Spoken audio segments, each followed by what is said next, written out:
Comprendre la philosophie de Nietzsche avec un manga, c'est du moins le challenge que semblent s'être donné les éditions Kurokawa, notamment dans la collection Kurosavoir. Et le tome dont on va parler aujourd'hui, c'est Ainsi parlait Zarathustra de Nietzsche. Je vous avoue, j'ai beaucoup d'attentes par rapport à celui-là.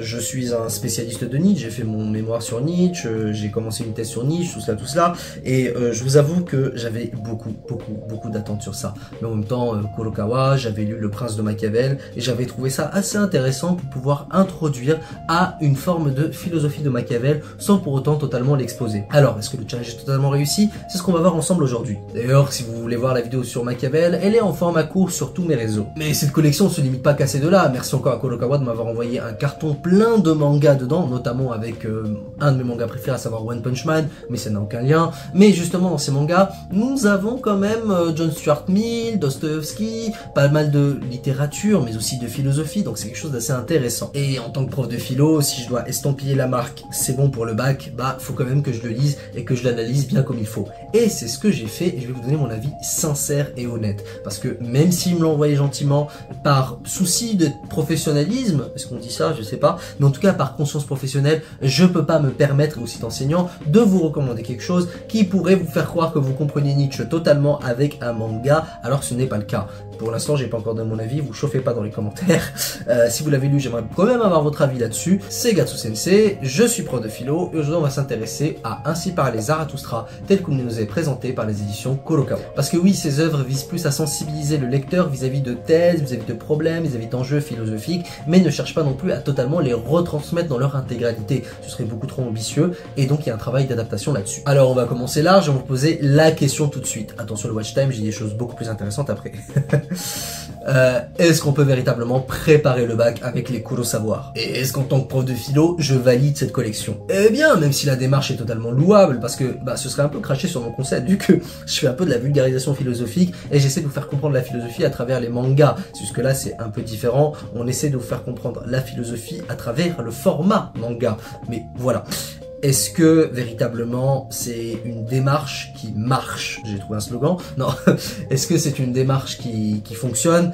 C'est louable, mais pas totalement. En tout cas dans la forme. Parce qu'une adaptation manga ne saura jamais, au grand jamais, se substituer à la lecture d'un vrai texte de philosophie. Et je vais même dire un truc, et c'est vrai, de toute façon tout le monde sera d'accord avec moi au niveau des profs de philo, mais adapter un texte lettre par lettre en manga, c'est factuellement impossible. Parce qu'un texte, c'est des articulations logiques. Parce qu'un texte, c'est un problème qui nous est révélé. Parce qu'un texte, chaque mot est effectivement pensé pour dialoguer avec une histoire de la philosophie et faire en sorte que ce texte puisse résister à une forme de critique qui l'a précédé, mais aussi qui justement va venir après. C'est ce qui fait que les textes sont généralement intemporels. Il est donc nécessaire, si l'on veut réellement parler d'adaptation manga, de changer un minimum la forme des textes originaux. Il faut passer à une forme beaucoup plus romanesque qui va user de fiction pour pouvoir faire transmettre justement les thèses philosophiques. Et ça, même les philosophes y ont recours. Et l'un d'entre eux, c'est Nietzsche. Parce qu'encore une fois, un texte philosophique, ça ne peut pas être retranscrit à la perfection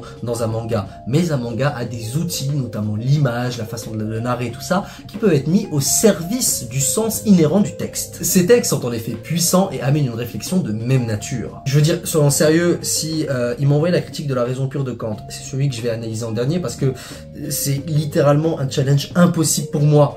Mais je vais kiffer le lire parce que je vais me dire l'effort est quand même extrêmement louable et surtout intéressant. Le travail d'adaptation manga doit donc avoir une visée autre que de nous retransmettre le texte lettre par lettre. Et là on parle de façon sérieuse, ce n'est pas l'intention que je retrouve dans les Kurosavoir et c'est excellent. Le but des Kurosavoir n'est en aucun cas de se substituer au texte philosophique. Ils cherchent tout simplement, et je vais le redire, à les adapter, à sensibiliser le lecteur à une forme de pensée pour qu'elle soit moins étrangère pour lui. Ça doit donc être un parfait hybride entre le format canonique de l'œuvre, mais aussi le format manga. Et pour cela, il est nécessaire d'extraire les thèses, les problèmes, les enjeux du texte, et de les retransformer, et surtout de les retraiter de façon narrative. Je rappelle, même Platon à un moment parle de l'intérêt des histoires et des mythes dans l'enseignement de préceptes philosophiques, alors que le mec était contre à la base.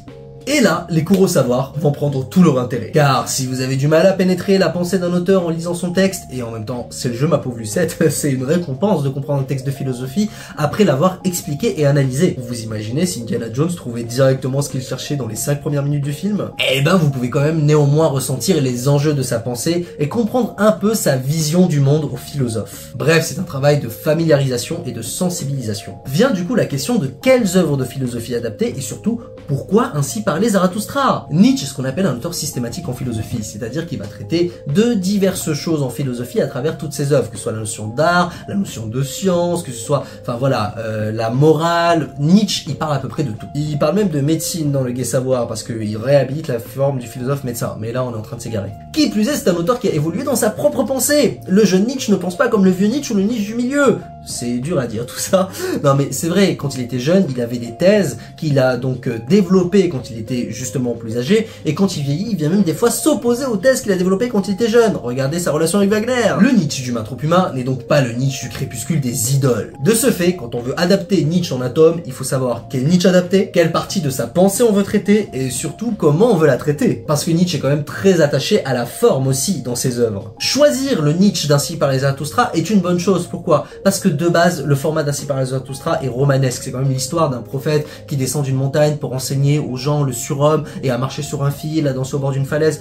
Ça vient pas d'Ainsi parlait Zarathustra. Mais vous m'avez compris, on est aussi dans un vieux Nietzsche qui a une pensée mûrie, une pensée plus complexe et plus complète. Et d'une certaine façon, ça rend le challenge encore 10 fois plus dur. Et c'est normal. Parce que ces concepts, il les a, comme le dirait Deleuze, totalement construits. Le surhomme, l'éternel retour, le dernier homme, la mort de Dieu. Tous ces concepts, ils font suite à une très longue réflexion. Et Nietzsche est de base philologue, c'est-à-dire qu'il dialogue avec toute l'histoire de la philosophie. Donc tous ces concepts finalement, tous ces concepts finalement, pour bien les comprendre, il faut connaître un peu l'histoire de la philosophie avec laquelle dialogue Nietzsche, mais aussi toute la pensée de Nietzsche. Et c'est un projet qui s'insère sur divers niveaux, autant civilisationnel qu'au niveau de l'homme, qu'au niveau du peuple, qu'au niveau d'un individu. Bref, c'est un projet très complexe. Et c'est un véritable challenge. Donc, Ainsi parlait Zarathustra est certes un choix audacieux, mais d'un choix aussi extrêmement logique. Dans cet ouvrage, on y suit Katsuki, jeune garçon qui rêve de se dépasser en devenant un grand footballeur. Le football est très intéressant car c'est un sport autant individuel que collectif. Sa mère, qui suite à la mort de son père se réfugie dans la chrétienté,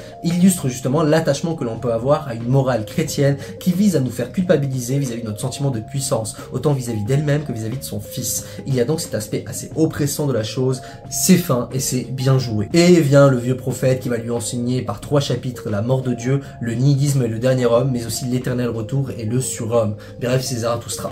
De ce fait, c'est véritablement le Nietzsche d'Ainsi parlait Zarathustra qui nous a illustré ici. Mais encore une fois, c'est impossible en un tome de parler de toute l'œuvre Ainsi parlait Zarathustra et surtout de la restituer. On peut seulement cristalliser ce qu'a dit Nietzsche et essayer de synthétiser et nous offrir l'essence de sa pensée. Et vous savez quoi?